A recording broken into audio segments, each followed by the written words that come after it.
Hello lovely crafty friends, welcome to Love Builds Up Crafts. I am Sasha. Today we're going to be looking at a fantastic way to use your ephemera and embossing powder. So let's get started. Okay, so I'm starting with the 3.5 by 8.5 inch panel of white cardstock. This is a slimline size and I always use 300 GSM cardstock when I'm embossing because I feel like it holds the weight of the embossing really well. But you can use whatever you have in your arsenal. And ink pad, an embossing ink pad. I'm using the Wow one, of course. I am on the design team, so why not? But you can use whatever you have. So I'm just going to go ahead and ink up halfway down my panel. You can use whatever method you use to ink up your panels with embossing ink. I prefer to just press it onto the panel. I feel like that gives me the best results. Now these embossing powders here are fall inspired embossing powders, and that one I'm adding there is called Cream on Top. When I start reading out these names, you'll start to understand why it had to be this particular set of embossing powders, because there's 100% fall. So because as I am embossing, some of the powder goes on the area that I don't want it to go on, I'm just going to use a paper to just create a little mask so that I keep that bottom part of my card clean. I don't want embossing powder everywhere. And once I've done that, I'm going to go in and do a second layer of cream on top. The reason why I double emboss the cream on top is because it's a sparkly powder, and once you double emboss, you see the sparkles more, like the sparkles become more prominent, and I really like seeing the sparkle in my sparkly powder. So now that that's done, I'm going to go ahead and use some painter's tape to do some masking. You can use masking tape, but I ran out of masking tape, so I went ahead and used painter's tape. You can also use masking sheets and just cut them down to size. They should be about an inch wide, each of those strips, and I'm using one strip as a spacer so that I keep an equal distance between all of my gaps. So once I'm happy with my pattern masking there, I'm going to go ahead and re-ink my panel with some embossing ink so that I can add the second color of embossing powder, which is called Spiced Latte. Like I said, these embossing powders are just perfect match with the ephemera, and once you see the colors, you'll start to really see that wow, they go so well with the ephemera.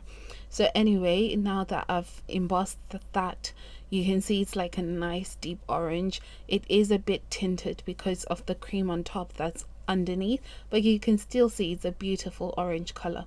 So you're gonna have to wait for the panel to cool down before you go ahead and add the strips. Now you're going to add them going vertically using one as a spacer, just like we did before. And once you've added your vertical strips, you're going to go ahead and add another layer of embossing ink. It's a lot of embossing, I know. Okay, but you can also use a stencil if you've got a plaid pattern. Is it plaid or plaid? Plaid pattern stencil. I went ahead and embossed that with Spiced Latte.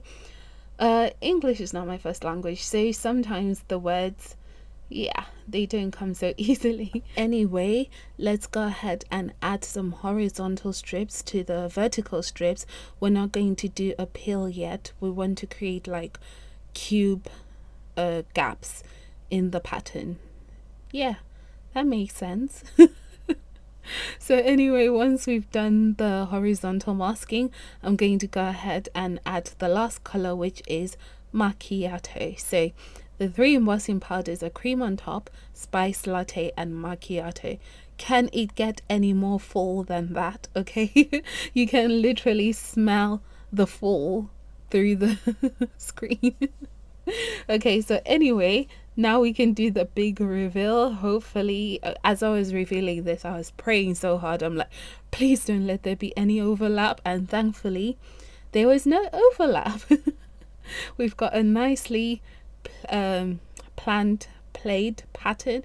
Okay, that's a lot of p words. It's a nice pattern. And I'm just going ahead and reheating the panels so that the colors that have faded can just be glossier once again, because once I added the masking tape, some of the colors faded, but reheating it brings back that gloss and sheen. As you can see there, I just love the gloss and sheen of embossing powders.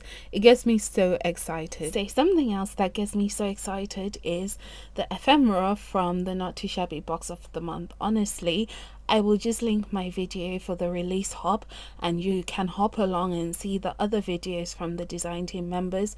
Wonderful ideas, because the product itself is so wonderful, so you can't help but be inspired. Just a wonderful, beautiful box, and the ephemera from that box is gorgeousness. There's pumpkins, there's leaves, there's just everything that you need to get your full inspiration flowing. So make sure you check out that video.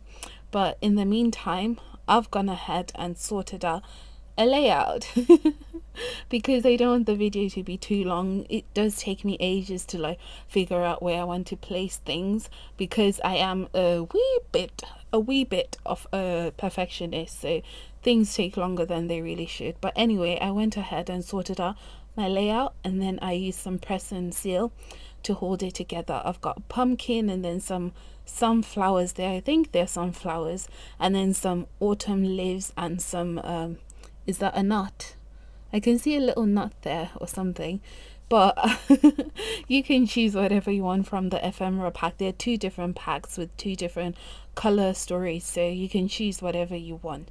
So once I'm happy with that, I'm just going to take my pencil and just create like a very light mark, so that I know where I want to ink blend, because before I stick this down, I want to do some ink blending. So on these brushes, just the cutest things ever, so adorable. The ones I'm using here are from Alina over on AliExpress, but I know other brands do their own versions, so you can look around, but I'll link these in the description below. So I'm just doing a really imperfect layer of ink blending there. It doesn't have to be perfect, because all you want is just a little bit of it seeping under the pumpkins, just to give a bit of color to that bottom panel. I'm also going to go ahead and stamp a sentiment using some Frayed burlap distress oxide and the sentiments that come with the box of the month. So I chose one of the sentiment that says, "Hey there, pumpkin." So adorable. I'm just so in love with this box of the month, if you can't tell. I really love it. So I'm gonna go ahead and stick down my ephemera. I only added foam tape to the top pumpkin just to prop it up a bit, and once I had stuck everything down, I realized that the top part looked a bit empty. So I'm taking these 2 strands of ribbon, just popping them in there at the top, and then I've got this cord here. I'm not quite sure what kind of cord it is, but I'm just going to cut it into smaller pieces and then tape one of the ends so that they don't fray, because I want to fray only the top part. I thought it looked a bit like hay, so I stuck a few pieces in behind the pumpkin so that it makes it look like some hay, like pumpkins in hay. I don't know. What do you think? Let me know in the comments below if you're buying it or you're like, okay, that's crazy. Doesn't look like hay. But anyway, this is the finished card. I hope you like it, and I hope you try it. It's something fun to try over the weekend, so give it a go. You never know, you might like it.